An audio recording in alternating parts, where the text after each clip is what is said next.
Hello and welcome to CTV News Across Canada for Wednesday, July 30th. We've got the top local stories from coast to coast, stories that affect you and the country. Thanks for joining us.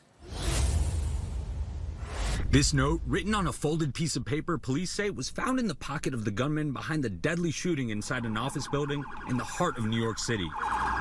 The note, now evidence in the investigation. Police confirming the gunman was 27-year-old Shane Devon Tamura of Las Vegas, who walked in the building on Park Avenue around 6:30 Monday night, armed with an M4 assault-style rifle and wearing body armor.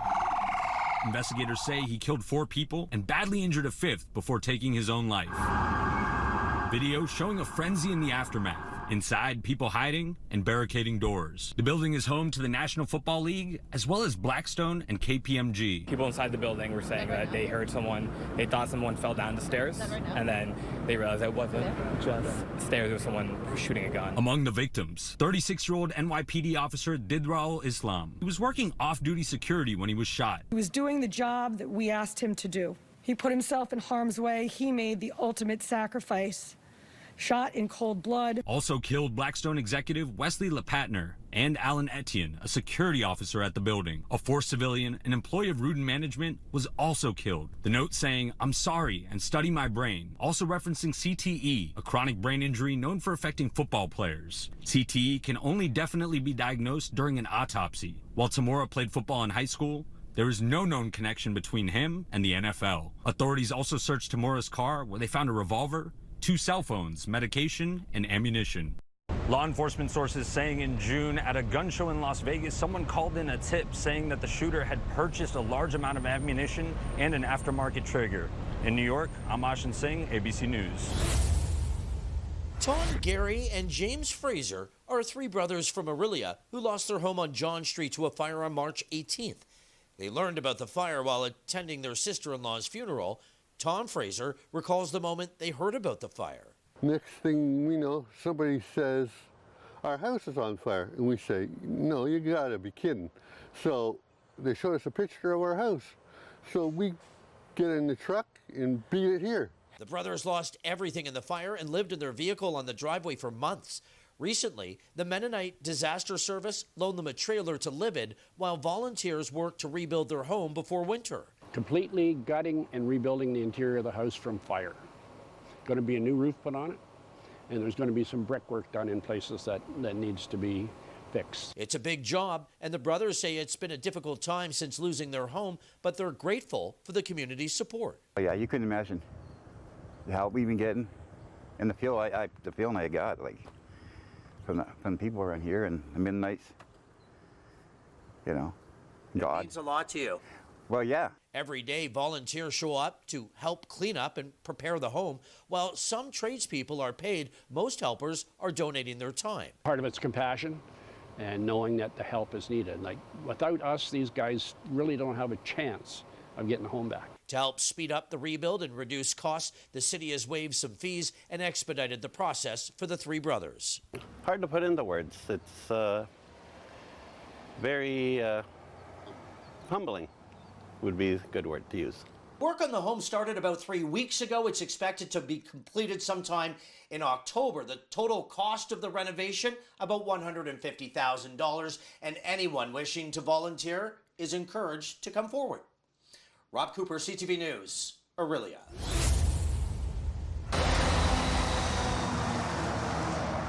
The Grand Lake Timber Sawmill is one of the largest in eastern Canada and employs around 400 people. That's a big deal to the community of Chipman, home to roughly 1,100. That mill means survival. That means livelihood. That means everything to our community. The United States recently raised anti-dumping duties on Canadian softwood by over 14%. We've been advocating to the province of the fact that this is predatory action. It's not, it's unwarranted. Trump's tariffs, a cause for concern for people who live here. It's crazy. You don't know what he's going to do from one day to the next. And I said, it's hard enough for people living now. We don't need any more increases. It's everybody's mind, that's for sure. It's a total mess. Residents have approached the mayor to share their anxiety over the trade dispute with the U.S. and what it could mean for Chipman. If the mill goes down, or there's a shutdown or a slowdown, that means that people won't be able to put food on the table. They won't be able to pay their mortgages. It's life for us. If we lose jobs in Chipman, Chipman could become a ghost town. There's a lot of retirement people here, but the people that are here depend upon the mill.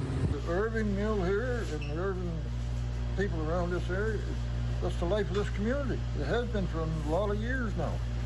The forestry sector is a major contributor to the province's economy, and it supports mill communities like Chipman. The Minister of Natural Resources told me yesterday that 28,000 New Brunswickers earn their living directly from the forest industry.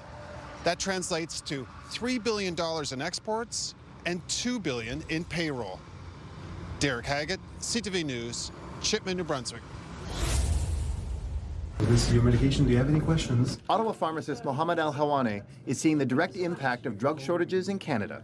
We do have a cancer patient who depend on a monthly supply of one of their medications, the oxycodone and Tylenol. It's called Percocet, or the generic of it. Unfortunately, we had to delay the dispensing until the doctor replies and give us an alternative. Right now, common pain medications like Tylenol 3 and Percocet and related drugs are in short supply. These meds are designed to help with breakthrough pain. Usually they have long-acting pain medications for their chronic problems, but they take these meds for something called breakthrough pain, so it has to be there. Health Canada says the current shortage is temporary due to manufacturing disruptions and increased demand, and is working with manufacturers, distributors, provinces, and territories to monitor the situation and explore options to increase access. The Neighbourhood Pharmacy Association of Canada says these shortages happen regularly with all kinds of medications. Finding alternatives can take time and can sometimes only be done by a doctor. They say expanded powers for pharmacists could help. So if pharmacists had expanded scope to do more and be recognized as practitioners in the Controlled Drugs and Substances Act, they could support patients more with prescribing, with dosage changes. It's something some patients favor. Pharmacists are totally capable of replacing, substituting medication. That's what they do. Health Canada says the current shortage should be resolved sometime in August. Until then, patients will have to cope, hoping their medication won't be impacted by the next shortage. While the shortage may end within a few weeks, Health Canada is urging Canadians to only use licensed pharmacies to get medication and only buy products authorized for sale in Canada. Just over 8,500 international students are enrolled at Conestoga College this semester, a drastic drop from more than 22,600 last spring. We can see the difference in the number of students that we're seeing on site. So I'm not surprised. Vicky Poirier is the president of a local union representing full-time and part-time support staff at the college, a sector that saw around 180 jobs slashed earlier this year. Some of that work isn't gone.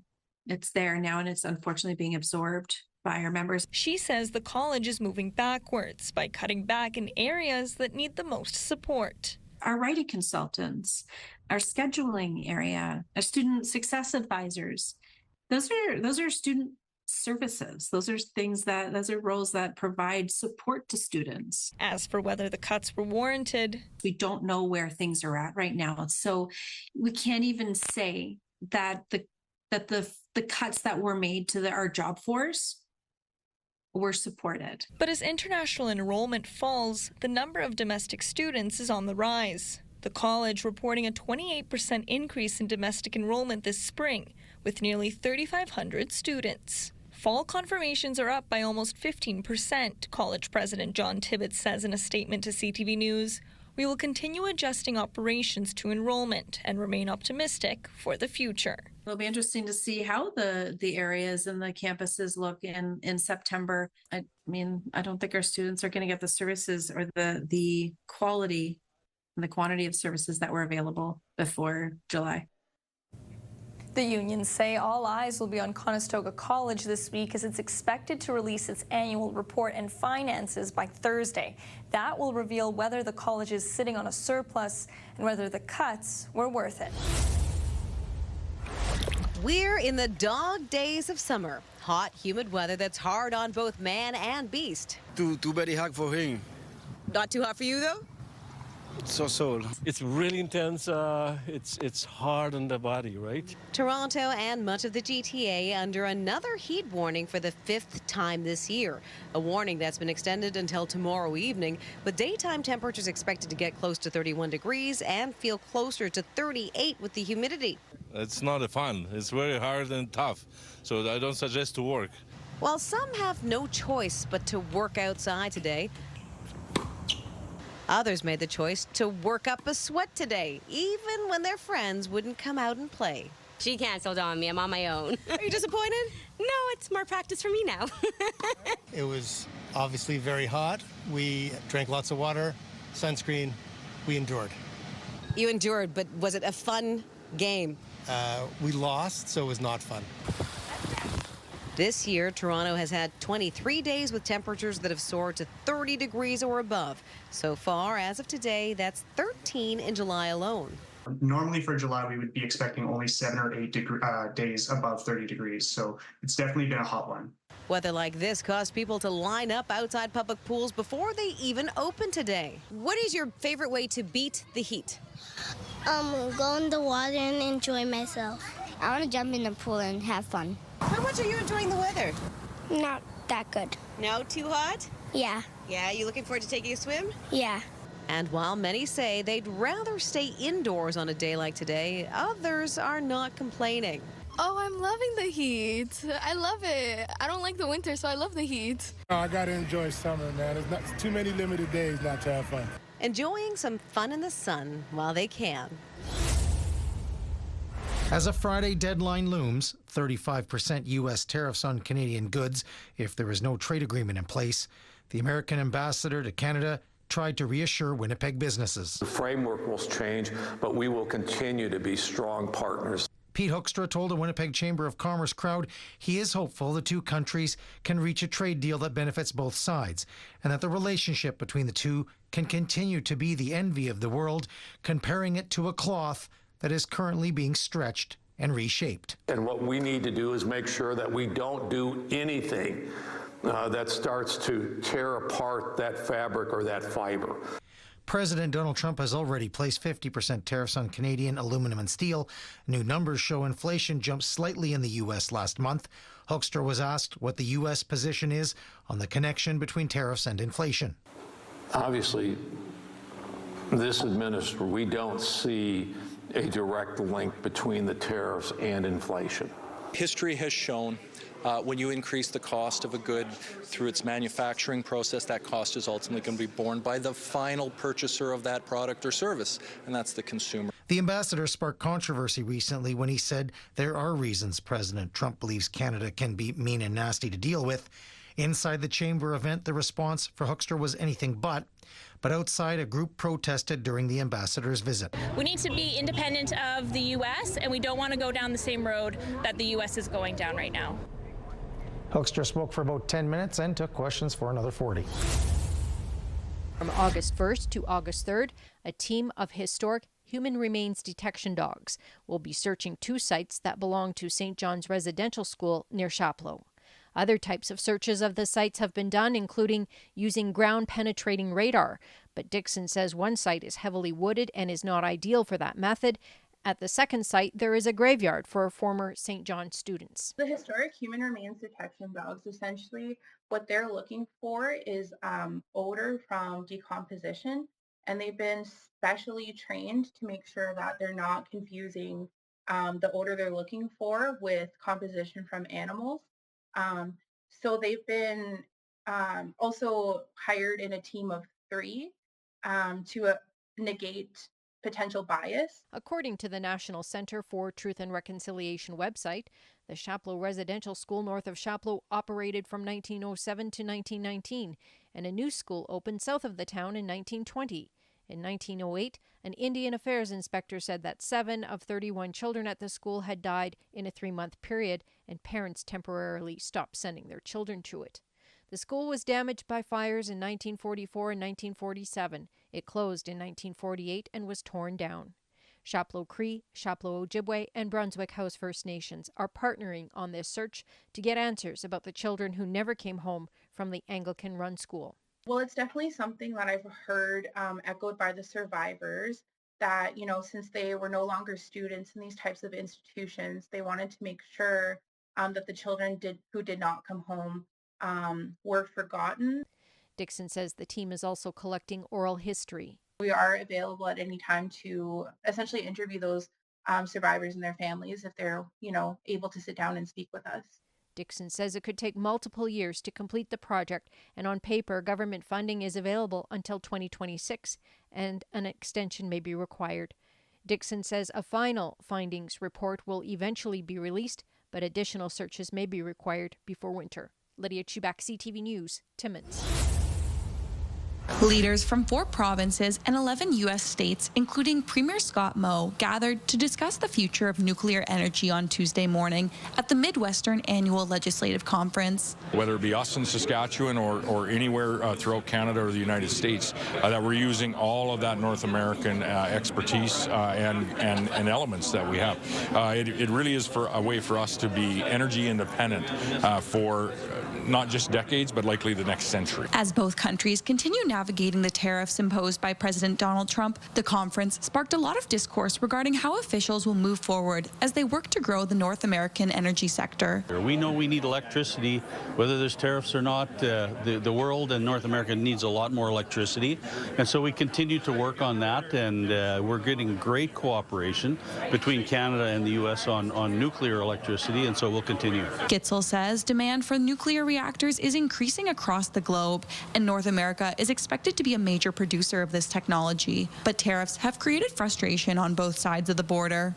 We need to get back to ignoring the politics and the ridiculous things coming out of Washington and work forward towards more collaboration, especially around energy.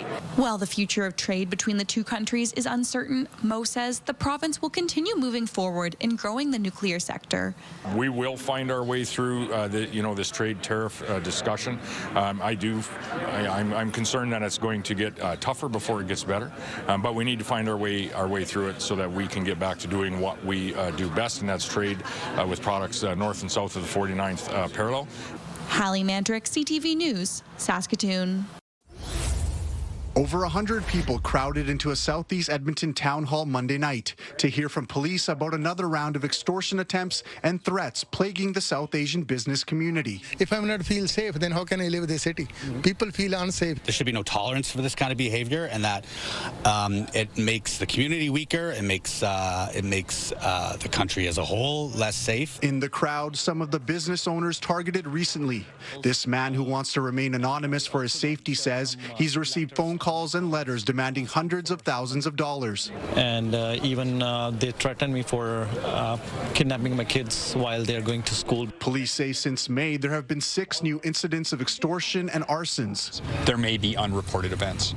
So part of today was us getting in front of the community, asking for that information to ensure that if there's things we don't know, that we get that information. I think this new investigation is separate from Project Gaslight, the investigation into violence and arson largely targeting South Asian home builders. 7 people were charged, but police say a total of 20 suspects were investigated. Police won't say if the same people are involved in this new series. However, similar tactics are being used. So we saw a very similar kind of activity in the use of mobile apps, the extortions coming through those apps.